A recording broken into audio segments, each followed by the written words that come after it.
आज 13 अक्टूबर 2024 यदि तुम्हें मेरा माँ आदि शक्ति का यह संदेश प्राप्त हुआ है तो एक ऐसी बात जो तुम बहुत समय से सबसे छुपा रहे हो वो बात सबके सामने आने वाली है। और तुम्हारी असलियत, असल में तुम क्या हो, रियलिटी क्या है, ये तुम्हारी सबके सामने आने वाले समय में शीघ्र ही आ जाएगी। जहाँ तुम इस बात को छुपाना चाहते हो वहाँ सबको ये बात पता चलने से ना तो तुम खुद को रोक सकते हो और ना ही रोक पाओगे, क्योंकि जो सच होता है वो कभी न कभी लोगों के सामने आकर रहता है।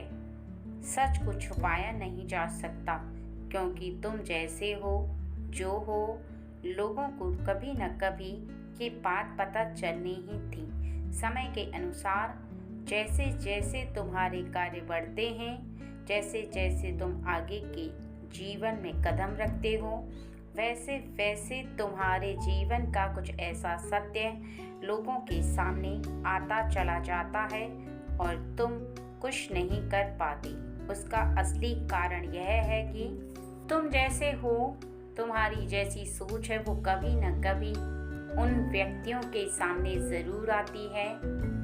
और सत्य यह है कि वो जो तुम्हारे किए हुए कार्य हैं उनकी शक्ति तुम्हारे पास मौजूद है, और वो शक्ति, वो तेज तुम्हारे चेहरे पर सबको नज़र आ रहा है। तुम्हारा किया गया वो कार्य सबको पता चल चुका है। जहाँ तुम अपने कार्यों को बहुत ज़्यादा मेहनत से कर रहे हो, ईमानदारी से कर रहे हो, तुम्हारे अंदर एक ऐसी शक्ति है जो शक्ति सब लोगों को नज़र आ रही है। बहुत सारे ऐसे लोगों को पता चल चुका है कि तुम दूर तक देखने की दृष्टि को रखते हो।